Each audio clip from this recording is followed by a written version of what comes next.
Conformational isomerism या isomer. Factor affecting stability of conformational isomer. पहला,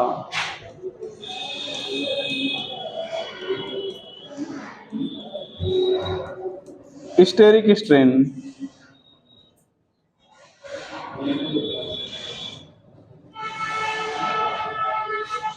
steric strain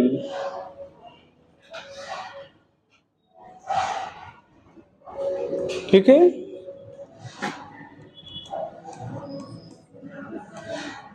strain develop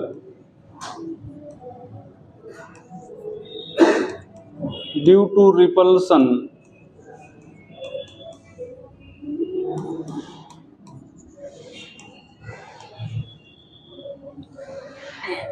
in between electron cloud of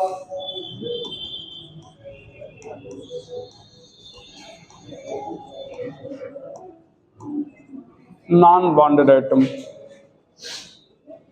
थोड़ा समझिएगा, ये ध्यान दो,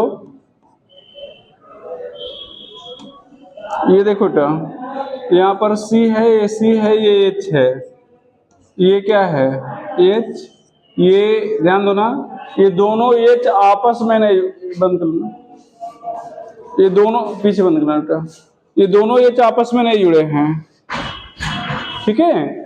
इनके इलेक्ट्रॉन क्लाउड में, जैसे यहाँ पर मान लो ये H है, यहाँ पर भी H है, या कोई ग्रुप हो सकता है, तो मान लो H है, तो इनके जो ये आपस में नहीं जुड़े हैं, लेकिन कहीं कहीं जुड़े होंगे, तो इनके इलेक्ट्रॉन क्लाउड में रिपल्सन होगा। अगर नजदीक होंगे तो इनके इलेक्ट्रॉन क्लाउड में रिपल्सन होगा, और रिपल्सन होगा तो हिंड्रेंस बढ़ेगी, मतलब रिपल्सन बढ़ेगा, रिपल्सन से एनर्जी बढ़ेगी, एनर्जी से स्टेबिलिटी घटेगी, तो इसको कहेंगे स्टेरिक स्ट्रेन। ये मतलब इस स्ट्रेन को कहेंगे स्टेरिक स्ट्रेन।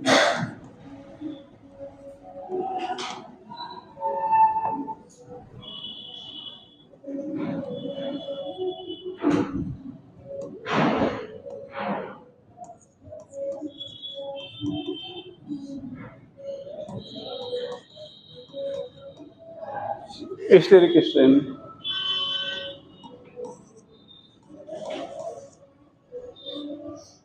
यहां पर अगला टार्सियोनल स्ट्रेन।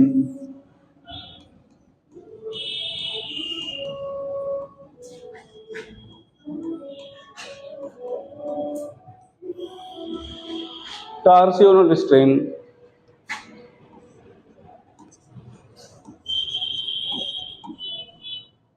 इसको कहेंगे टार्सियोनल स्ट्रेन।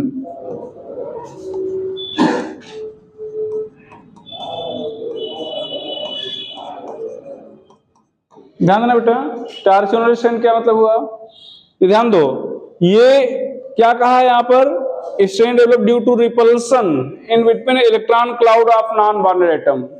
तो ये नॉन बॉन्डेड एटम मतलब आपस में नहीं जुड़े हैं, इनके इलेक्ट्रॉन क्लाउड में रिपल्सन से जो स्ट्रेन डेवलप होगी उसको स्टेरिक स्ट्रेन कहेंगे। लेकिन ये कहीं ना कहीं तो जुड़े हैं, ऐसा तो नहीं कहीं जुड़े नहीं हैं भाई, कहीं तो जुड़े होंगे, हवाएं तो नहीं उड़ रहे हैं ना, आपस में नहीं जुड़े हैं तो नॉन बॉन्डेड हो गए, लेकिन कहीं न कहीं तो जुड़े हैं। तो इनका जो इलेक्ट्रॉन क्लाउड है शेयर्ड इलेक्ट्रॉन पेयर है, तो strain develop due to repulsion in between electron cloud, sorry electron पे shared electron pair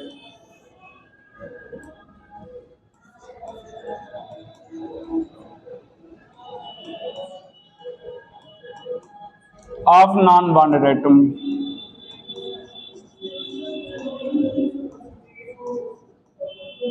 shared electron pair of non bonded atom. तो ध्यान दो, ये नॉन बॉन्डेड एटम के शेयर्ड इलेक्ट्रॉन पेयर हैं, इनमें रिपल्सन होगा तो जो स्ट्रेन डेवलप होगी उसको कहेंगे स्टेरिक स्ट्रेन, टार्सियोनल स्ट्रेन। अब ध्यान दो, कल जब आपको पढ़ा रहे थे तो बताए थे ऐसे स्ट्रक्चर है इसको क्या कहेंगे इक्लिप्स, और ऐसे अगर कर दिया जाए तो क्या हो जाएगा स्टैगर्ड। ऐसे क्या हो जाएगा स्टैगर्ड। ऐसे देखो ये इक्लिप्स है, ऐसे कर दिया जाए स्टैगर्ड, इसको H मानो, इसको H मानो, इसको कार्बन मानो, कार्बन मानो। तो अगर ऐसे है तो दोनों H नजदीक हैं या दूर हैं? नजदीक, और अब दूर। तो पहले केस में रिपल्सन ज्यादा है या दूसरे? पहले, मतलब पहले स्ट्रेन ज्यादा है। अच्छा यहां पर ध्यान दो, जब ये ऐसी कंडीशन है तो यहाँ बीच सेंटर, फिंगर का सेंटर पॉइंट देखो, ये भी तो क्लोज है और दूर है, तो इस केस में यहां पर भी तो रिपल्सन ज्यादा होगा, तो इसका मतलब यहां पर टार्सियोनल स्ट्रेन भी तो ज्यादा है। और इसको क्या कहते हैं? इक्लिप्स, और इसको क्या कहते हैं? स्टैगर्ड। तो मतलब जो इक्लिप्स कन्फॉर्मेशन होता है वो लेस स्टेबल होता है। पूछा जाए क्यों लेस स्टेबल होगा, क्यों? तो आप कहेंगे स्टेरिक स्ट्रेन और टार्सियोनल स्ट्रेन, तो लिख लेंगे eclipse conformation is less stable, eclipse conformation is less stable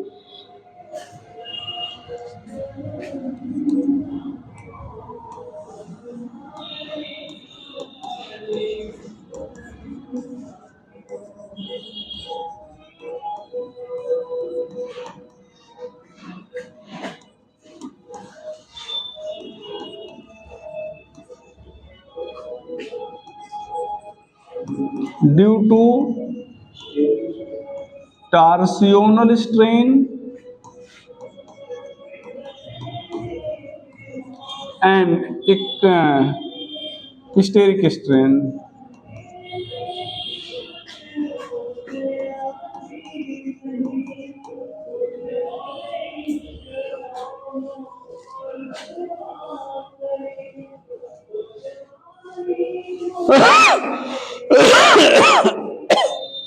ठीक बेटा,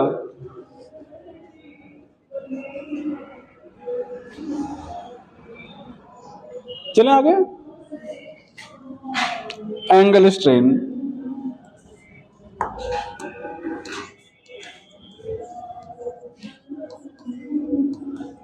हम लोग एल्केन पढ़ रहे हैं, क्या पढ़ रहे हैं? एल्केन। यहां पर हाइब्रिडाइजेशन क्या होता है? sp3 बॉन्ड एंगल कितना होता है? 109.28 इतना होता है ना भाई। एल्केन का हाइब्रिडाइजेशन sp3 होता है, पढ़ाया गया है, और बॉन्ड एंगल कितना होगा? 109.28। अब ध्यान दो, जैसे मान लो कोई संरचना ऐसे होनी चाहिए, अब अगर ऐसे कर दिया जाए तो स्ट्रेन आ गई या नहीं आ गई? या ऐसे कर दिया जाए तब? भाई ऐसे था, ऐसे होना चाहिए था, ऐसे कर दिया गया, स्ट्रेन आई या नहीं आई? भाई हम ऐसे खड़े पैर ऐसे फैला दिया जाए खूब, तो स्ट्रेन आएगी कि नहीं आएगी? ठीक है, तो ऐसी मान लो कंडीशन होना चाहिए। अब ऐसे कर दे तब भी स्ट्रेन, और ऐसे कर दिया गया तब भी स्ट्रेन। तो मतलब any deviation in angle from 109.28 degree leads angle strain. तो 109.28 डिग्री से कोई भी डेविएशन एंगल में क्या करेगा? Angle strain. क्या करेगा? Angle strain. लिख लेगा।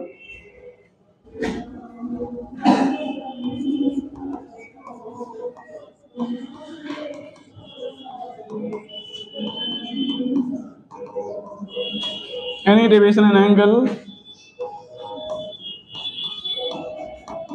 from 109.28 degree.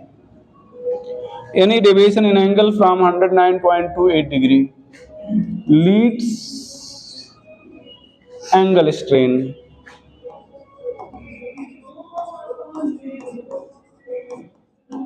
Leads angle strain.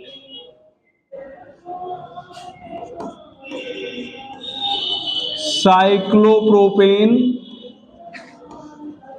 and cyclobutane is less stable, is less stable due to angle strain.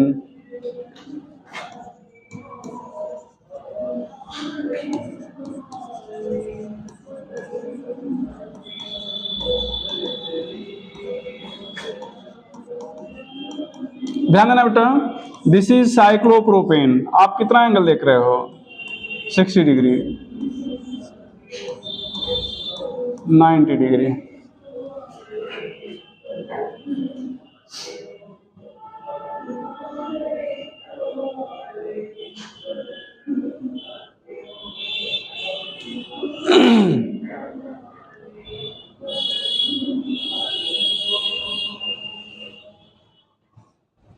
ठीक है, तो 60 डिग्री है मतलब कम है, 90 डिग्री है कम है। ठीक है बेटा, आगे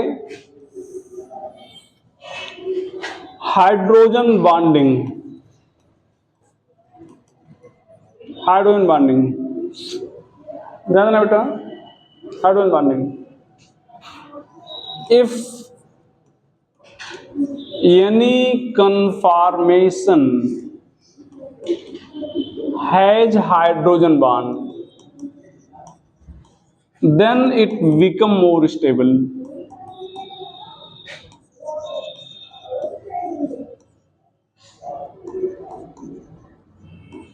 If any conformation had hydrogen bond, then it become more stable.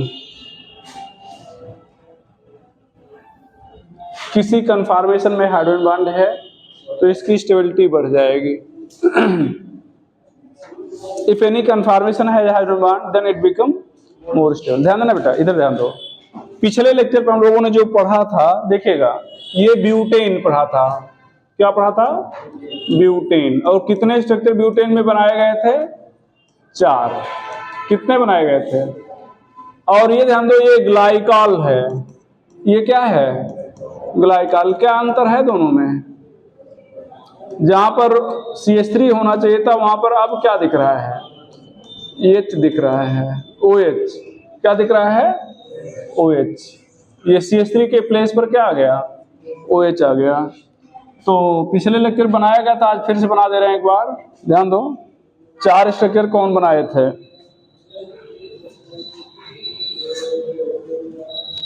यहां पर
ध्यान दो, ये क्या फुल्ली क्लिप्स बोला गया था?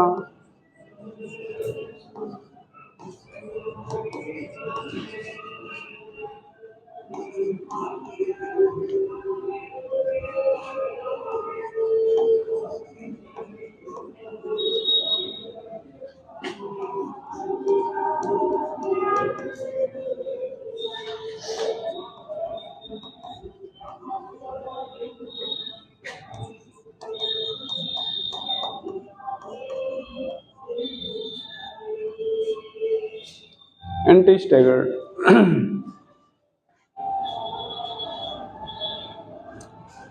ये 60 डिग्री से 60। ये ध्यान दो, ऐसे में ऐसे ब्यूटेन पढ़ाया गया था, बस जहां OH दिख रहा है वहां क्या दिखा था? CH3। अब ध्यान दो, यहां पर इसके बीच में क्या पाया जा रहा है? Hydrogen bonding. कल आपको ब्यूटेन का सबसे स्टेबल स्ट्रक्चर कौन पढ़ाया गया था? Anti staggered. आज क्या पढ़ा रहे हैं? इसको क्या पढ़ा रहे हैं? अच्छा, आप क्वेश्चन कर सकते हो कि OH यहां पर भी तो नजदीक है, तो नजदीक नहीं, बहुत नजदीक है, ये ध्यान देना। ऐसे हैं तो ऐसे दोनों के जो ऑक्सीजन है उनके इलेक्ट्रॉन क्लाउड में रिपल्सन ज्यादा होगा और अट्रैक्शन क्या होगा? कम होगा।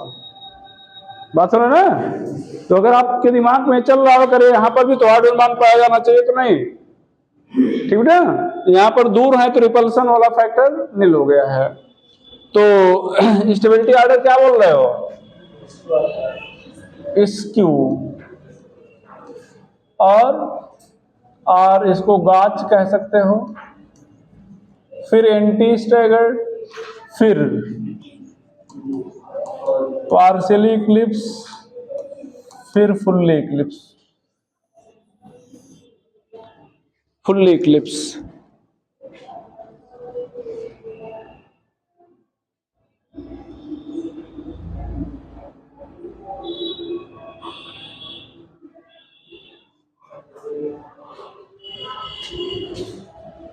एक बार ये ध्यान दो, अभी इधर एक ना बन गया ना, ये एफ कर देते हैं, इसको क्या कर देते हैं, एफ। अब इसका नाम क्या हो गया, 2-फ्लोरोइथेनॉल। क्या हो गया, कोई अंतर है, OH की जगह पे एफ आ जाएगा, तब भी तो मान होगा, तभी तो होगा। तो ये किसका, किसके लिए ऑर्डर लिखे हो, ये ग्लाइकॉल का है या 2-फ्लोरो इथेनॉल का है। एक बार CBSE PMT में पूछा गया था कि which structure of 2-fluoroethanol is most stable, that is SQ। ये भी पूछा जाता क्यों सबसे ज्यादा स्टेबल है, due to hydrogen bonding, due to hydrogen bonding.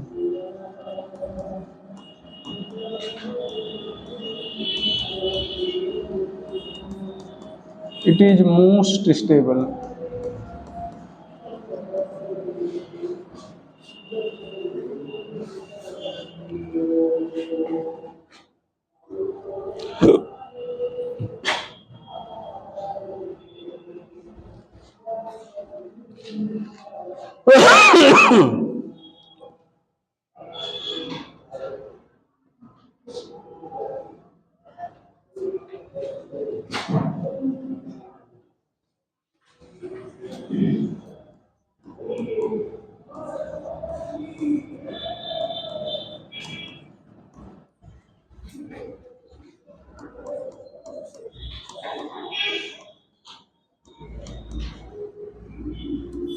Dipole dipole interaction.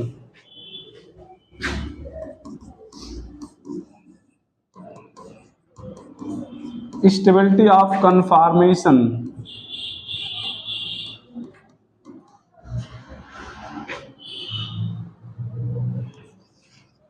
become more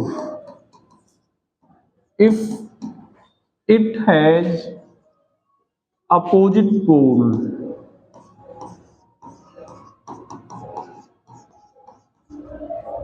closure, opposite pole अगर क्लोज है तो नजदीक होगा, अपोजिट पोल नजदीक है तो क्या होगा बेटा, नजदीक होगा।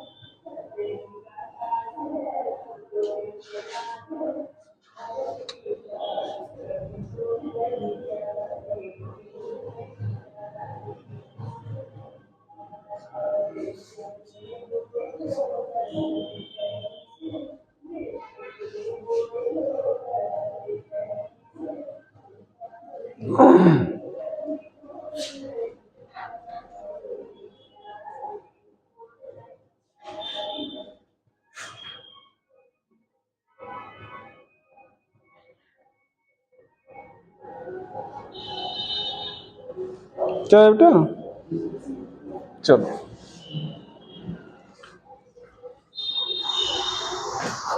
ये हो गया।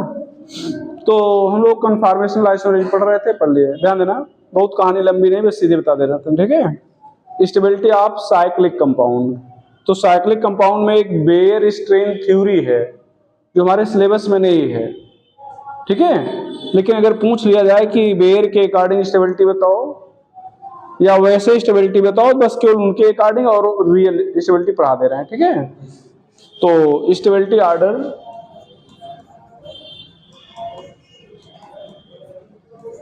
Of cyclic compound,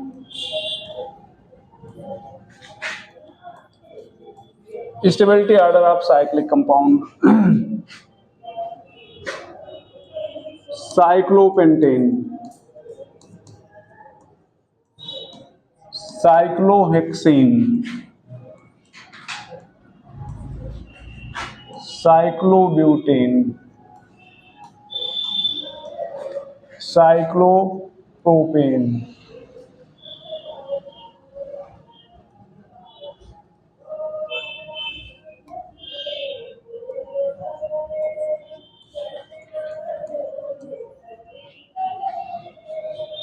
cyclopropane.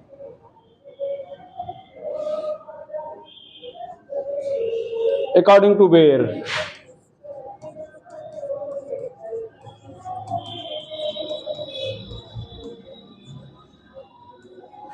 Bear strain theory, Baeyer के स्ट्रेन थ्योरी के अकॉर्डिंग कौन सा ज्यादा स्टेबल है? साइक्लो एक्चुअल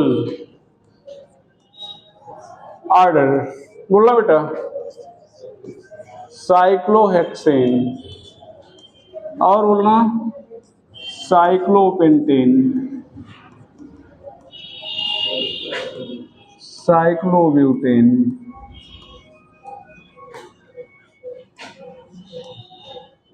साइक्लोप्रोपेन, ये हो जाएगा।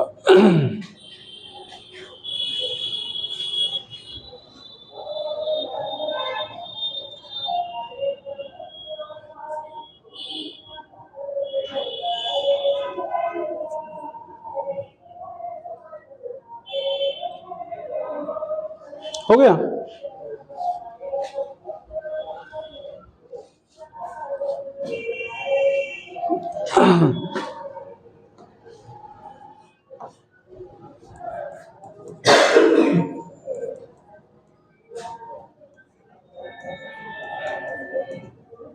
इरेथ्रो and threo type of naming,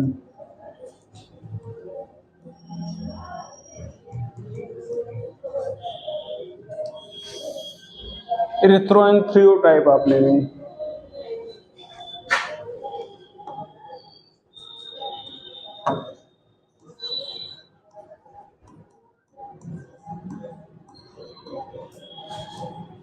done in compound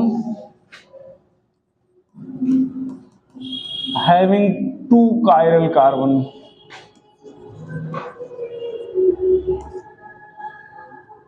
with at least one common group. Come in, at least one common group. तो जिसमें दो कायरल कार्बन है और एक कॉमन ग्रुप है। कायरल कार्बन कितने होने चाहिए बेटा? दो, और कम से कम एक कॉमन ग्रुप होना चाहिए।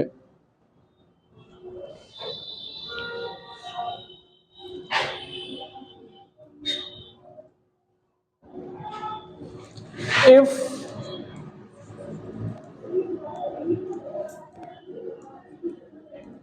Common group is on same side, erythro. If on opposite side,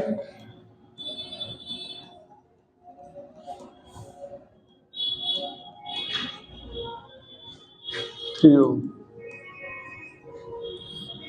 If on opposite side, trio.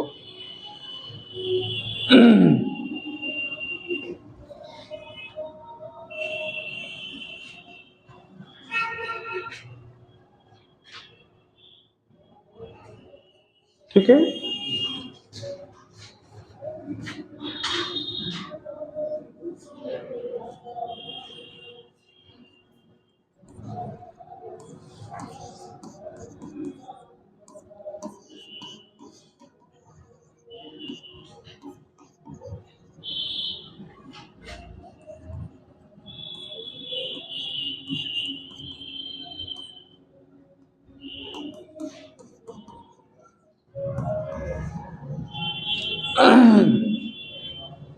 ठीक है, तो इसको देखो, ये चीज सेम साइड में है ना, तो इसको क्या कहेंगे? इरिथ्रो।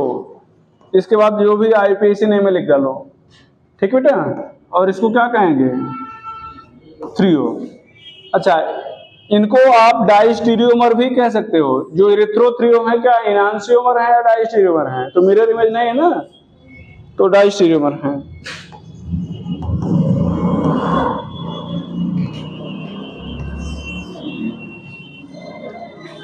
तो आईपीएससी नेम तो लिख लेंगे ना, यहां से गिनेंगे 1 ब्रोमो 2 क्लोरोब्यूटेन, 1 ब्रोमो 2 क्लोरोब्यूटेन। तो कल आपको पढ़ाए थे पिछले लेक्चर पे कि डाइस्टीरियोमर जो होते हैं इनकी फिजिकल प्रॉपर्टी डिफर करती है, ठीक है। तो यहाँ पर अगर इरिथ्रोथ्रियो नहीं लिखे, केवल यहाँ पर ध्यान दो 1 ब्रोमो 2 क्लोरोब्यूटेन लिख दिए, तो 1 ब्रोमो 2 क्लोरोब्यूटेन ये भी है, दोनों वही है। तो आईपीएससी नेम से दोनों सेम हो जाएंगे, तो इसलिए इरिथ्रोथ्रियो लिखना पड़ेगा, ठीक है। DL type of naming, DL type of naming,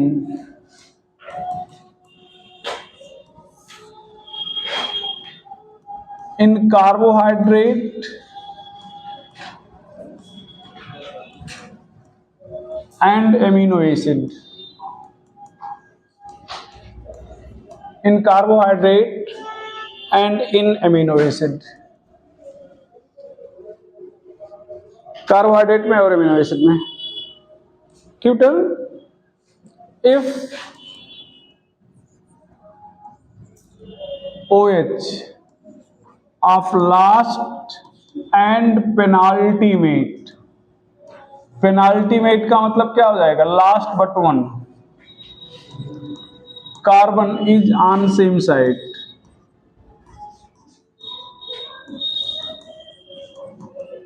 then D.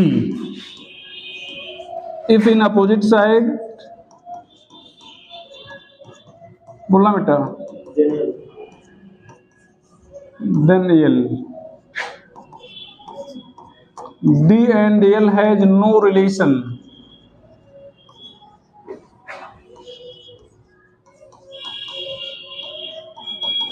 with dextro or LIGO.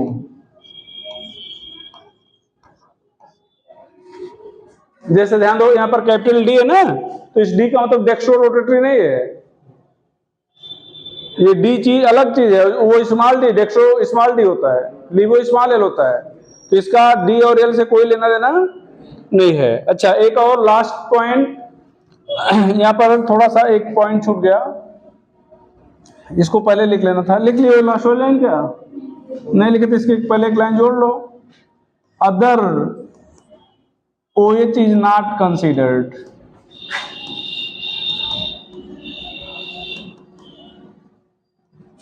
और OH किस तरफ है उन पर हम कोई ध्यान नहीं देंगे, ठीक है। अब यहां पर D and L has no relation with dextro or LIGO। एक और, all naturally occurring carbohydrate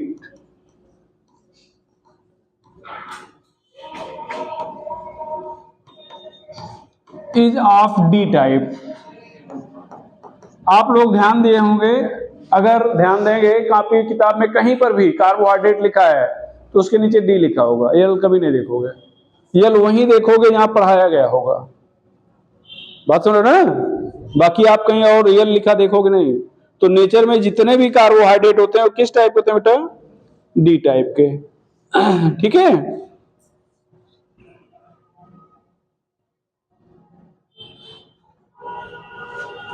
यहां पर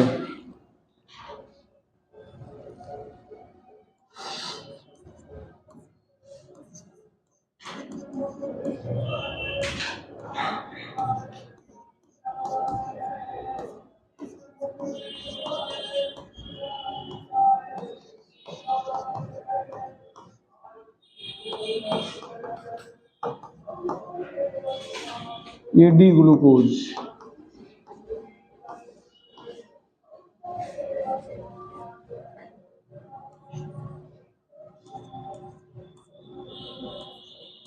बाकी और OH पर हमें कोई ध्यान नहीं देना है कि कौन किधर है, बस केवल लास्ट के दो अपोजिट अगर हैं तो ये एल हो जाएगा, एल ग्लूकोज। एल ग्लूकोज कहीं लिखा देखेंगे नहीं आप, लेकिन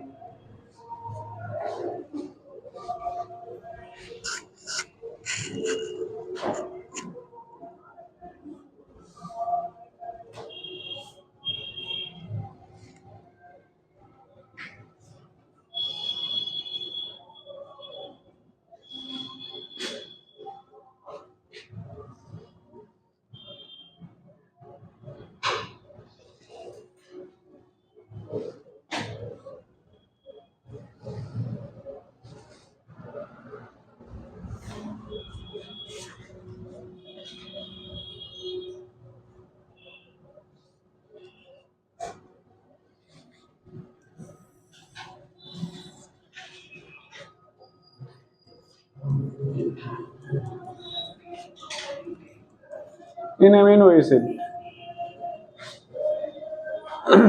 इन amino acid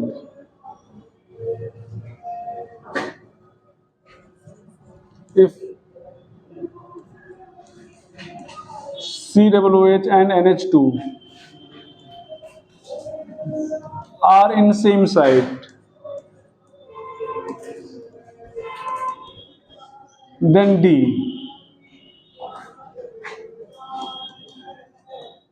If in opposite side,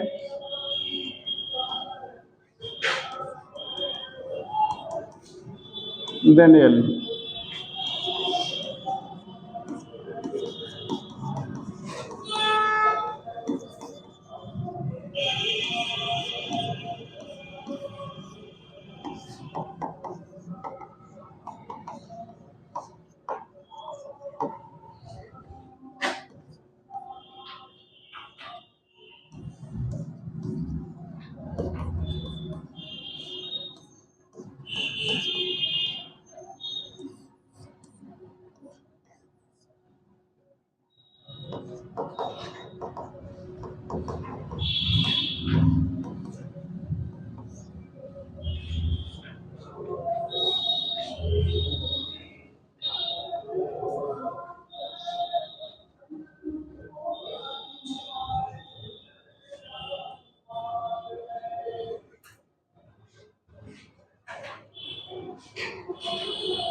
चला, all naturally occurring amino acid are L type. All naturally occurring amino acid are of L type. All naturally occurring amino acid are of L type. थोड़ा सा ऐसा कर लीजिएगा, naturally occurring amino acid and protein. एक बार AIIMS PMT में जब अलग अलग होता था तब पूछा गया था प्रोटीन किस टाइप का होता है, एल टाइप, चूंकि अमीनो एसिड से बनता है। तो लिख लेगा all naturally occurring amino acid and protein are of L type. तो नेचुरली अकरिंग अमीनो एसिड और प्रोटीन जो होते हैं वो एल टाइप के होते हैं। चलो रिमूव करें, रिमूव करें बेटा। आगे एक और चीजें पूछी जाती हैं जब हम लोग रिएक्शन पे आएंगे, ध्यान देना। ये अगर सिस एल्कीन है, क्या है, सिस एल्कीन, तो एल्कीन पर एडिशन होता है, तो एडिशन सिन हो सकता है या एंटी हो सकता है। सिन मतलब सिस ही बोलते हैं, syn addition. Meso product are erythro, cis alkene या ट्रांस एल्कीन कर दिया जाए। Trans alkene.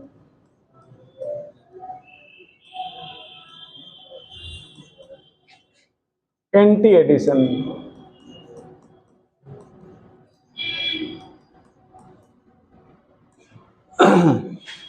यहां पर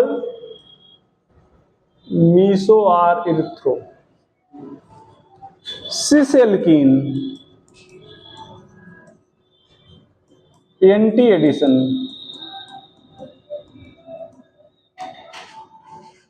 डीएल मिक्सचर R3O।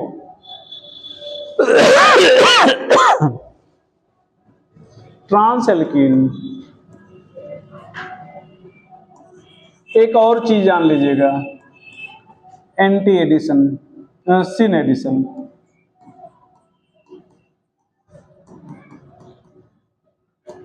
बोलना बेटा, डीएल मिक्सचर आर बोलना, 3O हो गया भैया। अच्छा इधर ध्यान दो, इधर ध्यान देना, ध्यान रटना नहीं समझना है। सेम सेम टाइप का है, cis cis meso, trans trans meso, opposite हो गया डीएल, अपोजिट हो गया डीएल या 3 हो गया, ठीक बेटा। अच्छा इधर ध्यान दो, इसी एडिशन, जो यहां पर एडिशन के पहले क्या लिखा है, प्लस लिखा है ना, अगर इधर कर दें तो माइनस हो जाएगा ना, तो माइनस का मतलब रिमूवल। भाई जैसे यहां पर कुछ जोड़े हो तब ये बना है, और जो जुड़ा था अगर उसको निकाल दिया जाए तो फिर तो यही बन जाएगा।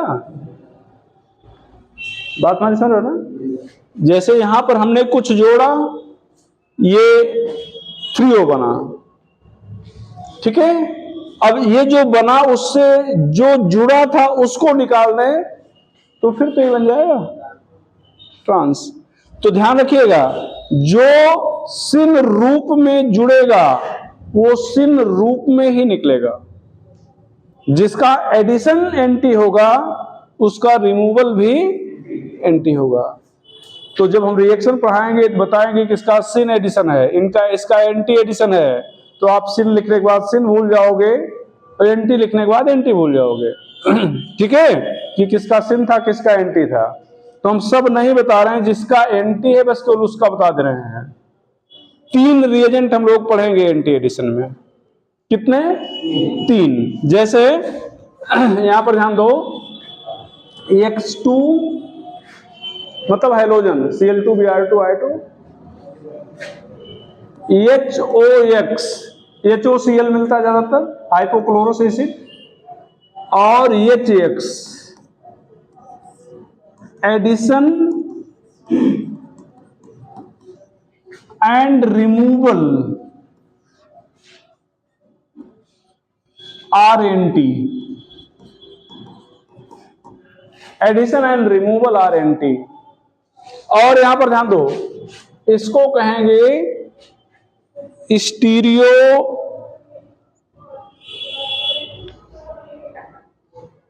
Specific reaction.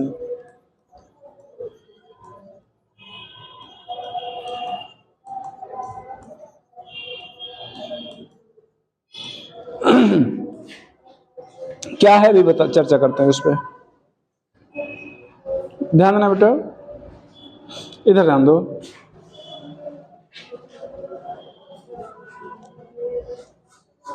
दिख रहा है ना, देखिएगा, ये आपने एल्कीन लिखा है,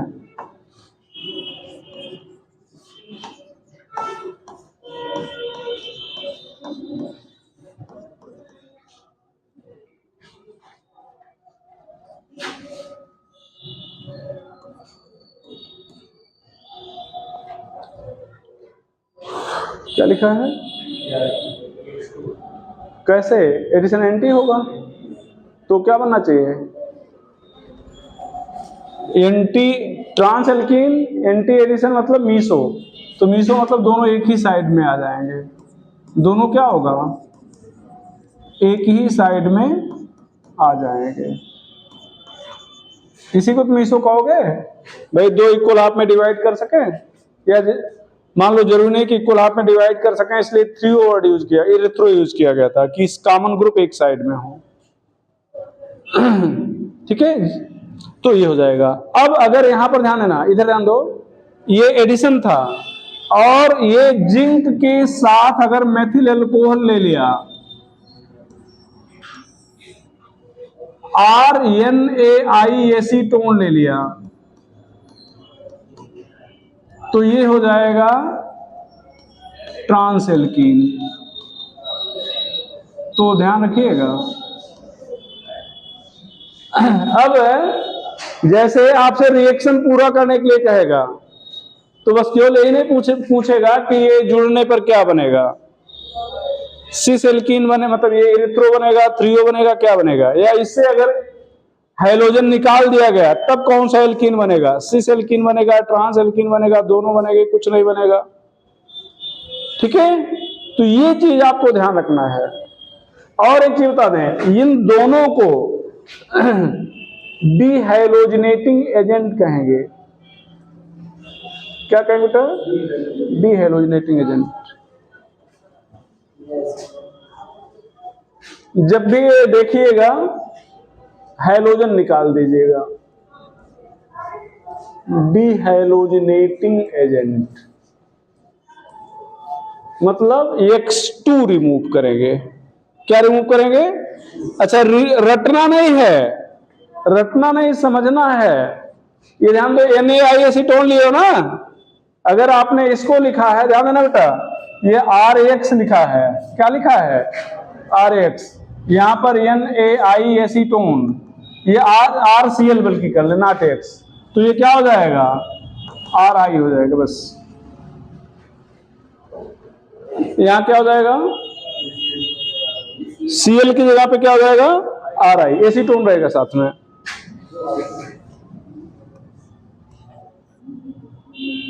अब यहां पर साथ में एसीटोन रहेगा, तो जब हम आपको ऑर्गेनिक केमिस्ट्री पढ़ाएंगे तो जो रिएजेंट पढ़ाएंगे उसकी प्रॉपर्टी बता देंगे कि ये यही काम करेगा।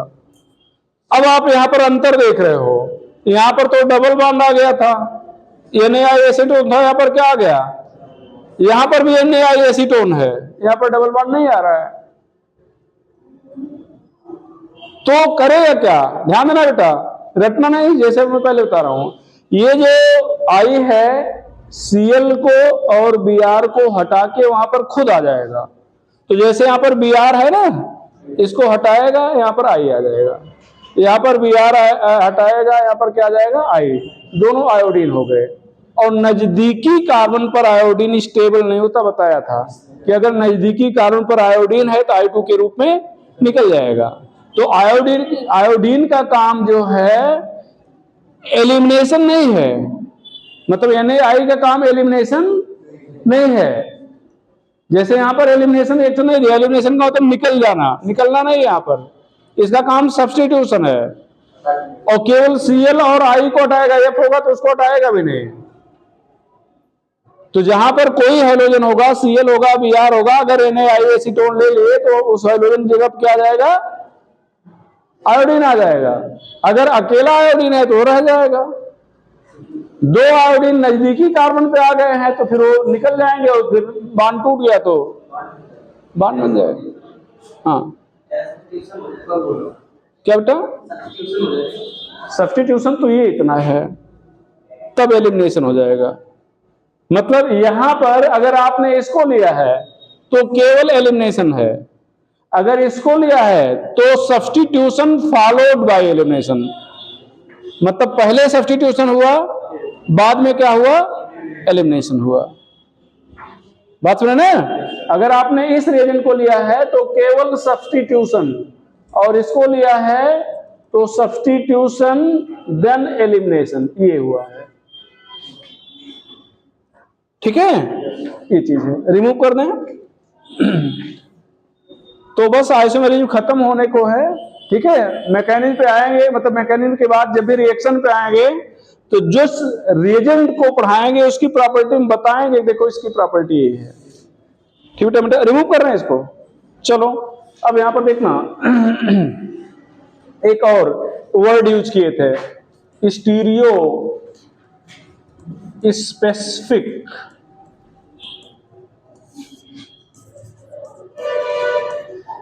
Specific isomeric, sorry stereo isomer मेरिक product,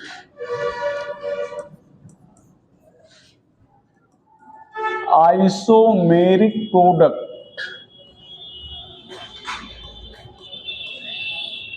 obtained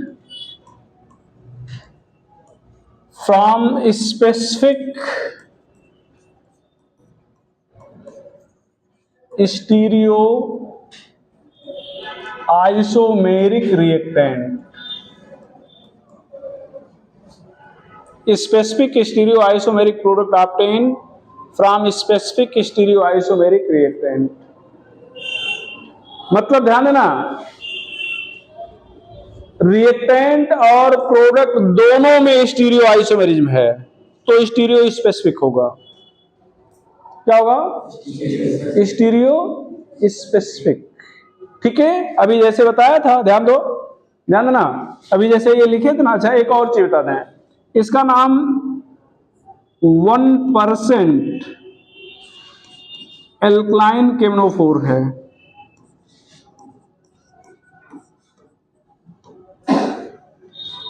one percent क्या है? ये वेयर रिएजेंट है। कुछ रिएजेंट बता दें, क्या बेटा? वेयर रिएजेंट, पर्पल कलर होता है, पर्पल कलर। और ये ऑस्मियम टेट्रा ऑक्साइड है। यहां पर पिरीडीन या CCl4 ले सकते हो, NaHSO3 और ये वाटर है। आपके पास ये एक रिएजेंट है, ये दो रिएजेंट हैं, दोनों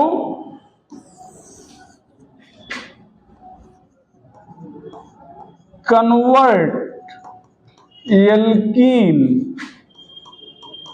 इनटू सिस बिस dial, i.e.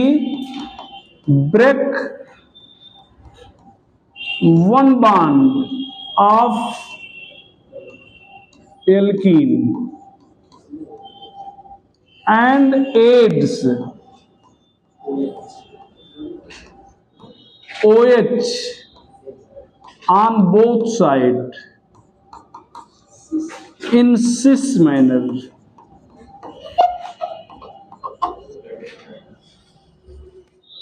Adds OH on both sides in cis manner.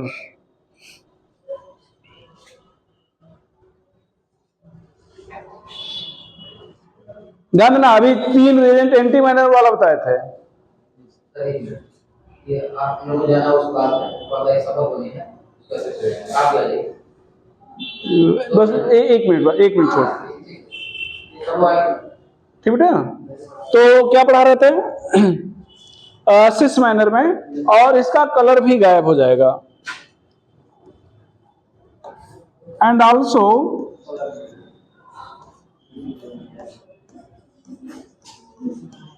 color of Weyr reagent is disappear. Hence,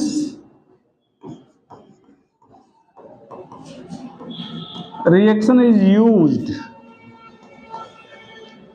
to determine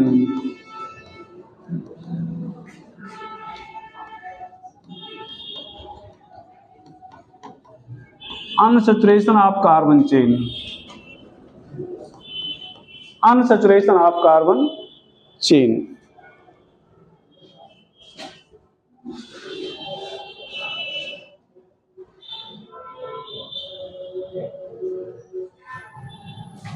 यहां पर ध्यान दो, उन दोनों में से कोई भी रिएजेंट ले लो,